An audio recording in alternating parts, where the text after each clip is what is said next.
Hello, my wonderful viewers. Welcome to my platform. This is Linda's TV show. If it is your first time of coming across this channel and you like what you see after watching, please subscribe, put on your notification bell, set it to all notification. In that way, you'll be able to get notified each time I upload a new video, even those without notification.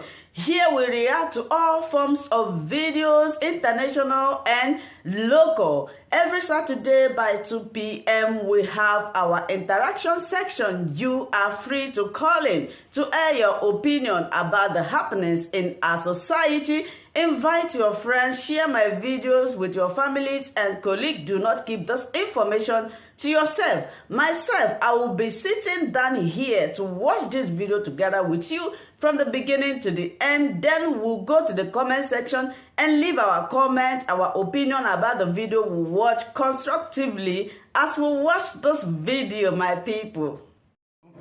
Ifeanyi Ejiofor Esquire. He will be here with us and as well brief us regarding today's court proceedings of the federal government of Nigeria versus Nnamdi Kanu, leader of IPOB, the indigenous people of Biafra.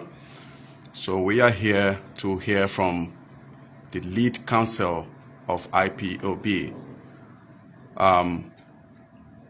Barrister Ifeanyi Ejiofor. Please go ahead. Tell us what transpired in court today and as well what we would have to look up to subsequently. Laughable in the sense that the proof evidence they are relying upon was the same document which the court ruled upon in 2017 during the period we challenged 11 count charge they filed against our client and 4 others, which is extrajudicial statement made by a proposed witness to the prosecution. In that ruling, the court struck out 8 counts out of 11 count charge and made a remark which is contained in the ruling delivered by the court on that previous objection, that even the proof evidence attached to this charge cannot sustain the charge. But since the prosecutor said they had witnesses elsewhere to call, she can bring them. So that's the same proof evidence which the prosecution is relying upon today in further amendment they carried out in 2022. So, and that proof evidence cannot sustain the amended 50 count charge. Fundamentally, there's no place in the 14 count out of 15 count charge where it was disclosed that our client committed an offense at the point where the venue of the offense allegedly committed was disclosed. Secondly, in compounding their case, there was no place in that 14 count charge where it was disclosed where the information, the alleged information consisting of an incitement or whatever they call it, was received in Nigeria. There's no place it was disclosed in the charge they filed. However, furthermore, we've challenged the extraordinary rendition of our client who was abducted in Kenya on June 26, 2021 and consequently extraordinary rendition to Nigeria. This fact was exhaustively discussed. The fact of this extraordinary rendition was discussed in our objection. This is a very fundamental issue that we deny the court the jurisdiction to proceed this case because the system was not allowed to benefit from their own wrong. The fact, the manner in which our client was abducted in Kenya without following the due process, without taking advantage of extradition proceedings, legally recognized under international instruments and conventions, before being brought to Nigeria, it's not an issue that we treated with levity. And unfortunately, the federal government never responded to any of those allegations. They never clarified as to where he was abducted, even in their account affidavits. They never made mention of any facts as to the rebuttal of our allegations about. It's 16:53.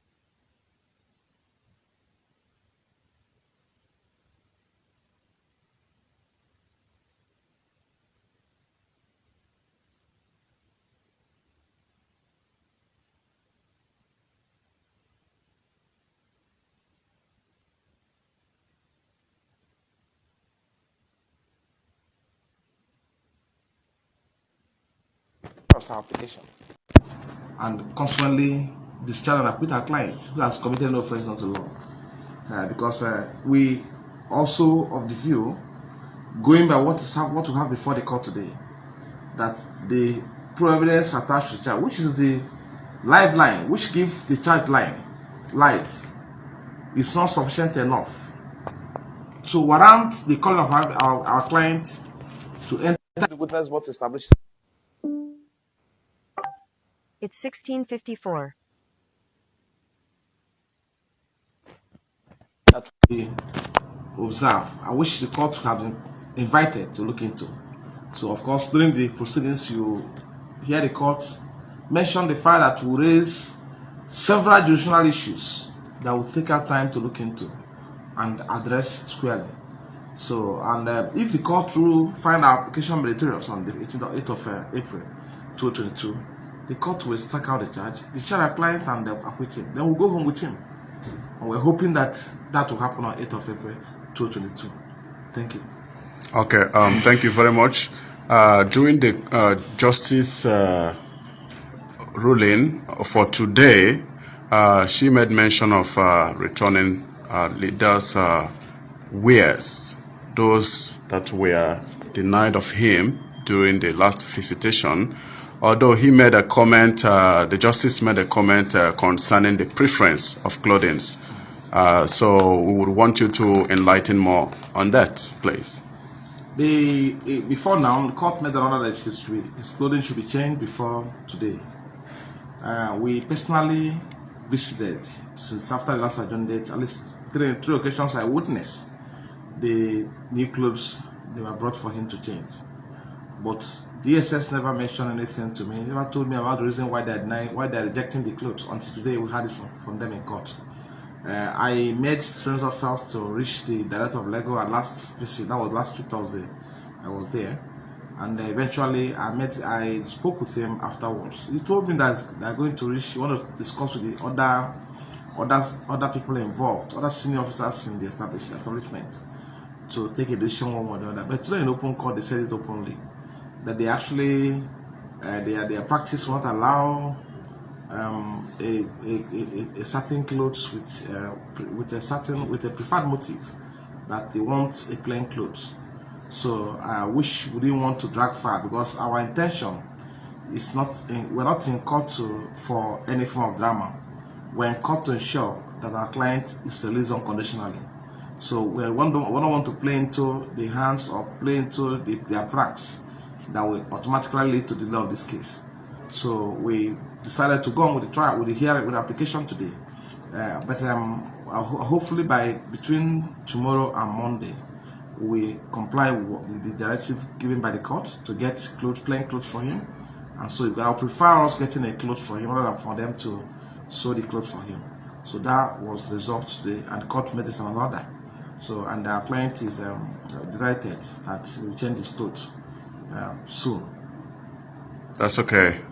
Once upon a time, the trial justice Bintanyako had ordered that the defendant, Nnamdi Kanu, should be allowed to see his doctor, should be allowed, a comfortable room, which is free from bugs, which is free, or should I say, which is at least homely, regarding the fact that the health issue of Mazen Nnamdi Kanu begun to deteriorate. Upon a time, we have overheard that he developed ulcer. So what do you have to tell us about that? Has there been any improvement based on that, on the fundamental human right? There are kind of some element of compliance with the directive given by court, which is called court order. So of course, you witnessed our last adjourned date that DSS reported about getting new mattresses for him, pillows and all whatnot. So to ensure some level of compliance with court order, because they are eventually known for flouting court orders. So they've not actually allowed his medical expert to visit him as of today. They're insisting they are using their internal medical doctors to handle his medical challenge. So On other aspects of the infraction, we have taken it up in court today. Of course, we didn't have a potential of looking at what to file because last adjourned date, they denied access to 2 persons who were billed to see him. So the client explained to me why that was so. It's part of issues we also that contain our affidavits far before the court today. So, however, we are making progress, and we, of course, in the course of this trial, a lot of distractions will be coming in, either based on their legal strategy or based on their tactics, because they can introduce anything to derail or distract what's our approach. But we are more focused in getting our clients out, and also other infractions that has to do with his non-compliance substantially with order of court. We reported the court, and we shall file from 48 before the court, and also file affidavit in support of same. So they are all before the court. They are live today in court. So the court was more concerned, of course, so you can see the court disposition and countenance. It was more concerned today on proceeding with the main application before him. So even when the LSN, Chief Michael Zekome, who is leading us in the matter, narrated our ordeal before this morning in the hands of the security agents, how we were delayed, how even people who are coming along with us were delayed. Nearly we have missed court proceedings today because we are trying to get clearance for them. The court actually noted them and insisted we should progress. Though towards the tail end of the proceedings, the court came back to address some of these issues, disturbing and troubling issues SN raised. So we should be focused, and we should be mindful of the fact that what we are doing in court borders on getting our client Nnamdi Kanu released unconditionally from detention. So I wouldn't want to entertain any form of distraction arising from anywhere going forward. So that has been a decision we've taken, and so God being so kind to us, we get it done. And I can assure you substantially that by 8th of April there will be uncommon victory in court on that day.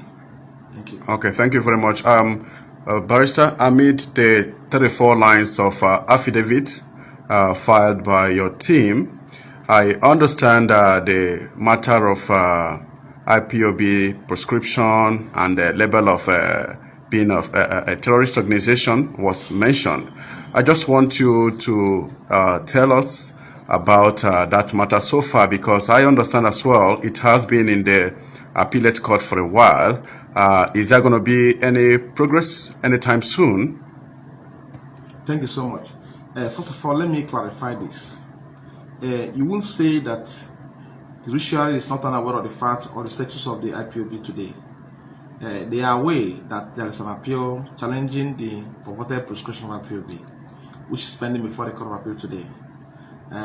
That's having been said, I will fortify this fact by telling you at this point in time that since the purported prescription of IPOB in 2017 to date, not one member of IPOB has been convicted by any court on grounds that they've been prescribed.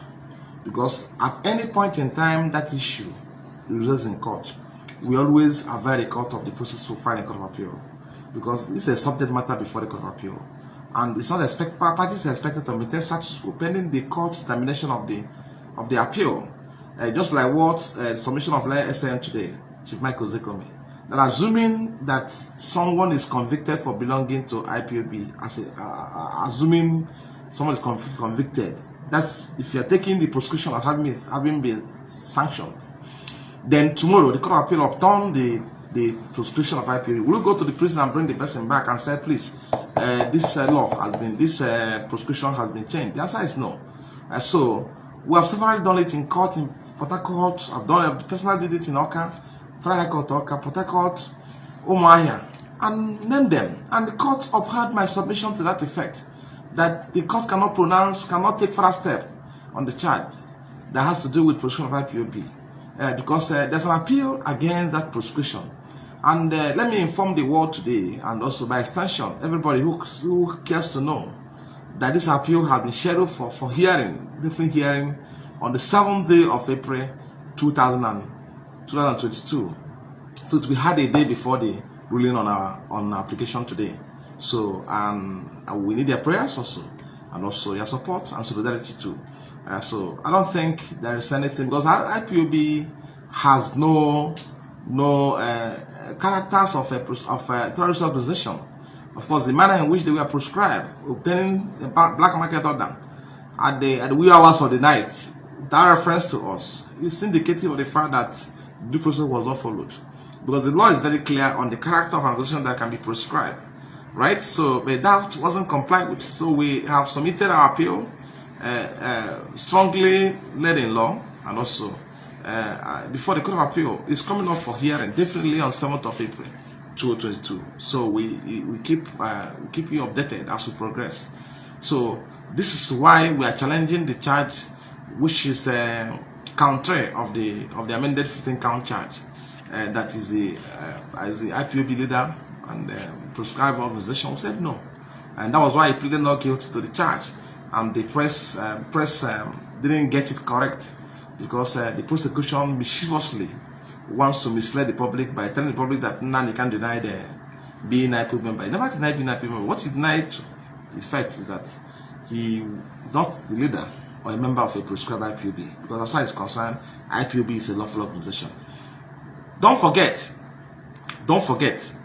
that this very court, Honorable Justice Nyako's court, ruled in 2017 that IPOB is not an unlawful organization. It's a full judgment of the court to have it today, and it's having before a court appeal. He ruled in application urging the court to strike out the charge that borders on the status of IPOB.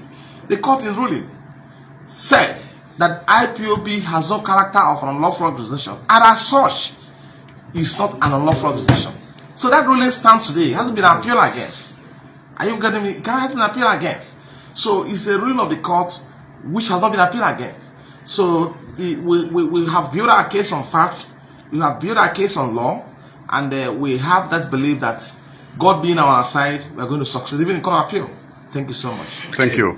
Again, on the 19th of January 2022, your client, Nnamdi Kanu, was on the side of winning, or should I say won, a ruling or a case in the Abia High Court, and it is a case pertaining to fundamental human rights in the Court of Justice Benson Anya in Umuahia. One of the rulings says that the federal government and the Nigerian army, the duo, should render an apology to Nnamdi Kanu.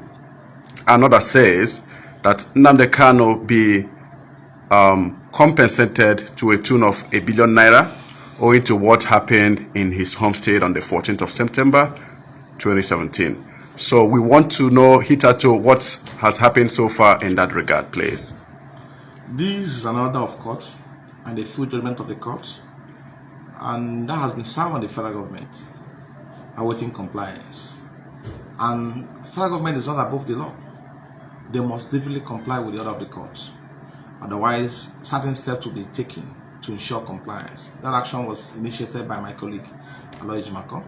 So, and the court delivered judgment on the merit, and it hasn't been appealed against. So, as of today, the federal government is still incompetent of the court's judgment orders, because these are the final orders of the court which they must obey. And I believe steps have been taken to ensure compliance, which I may not be public here. Are you with me?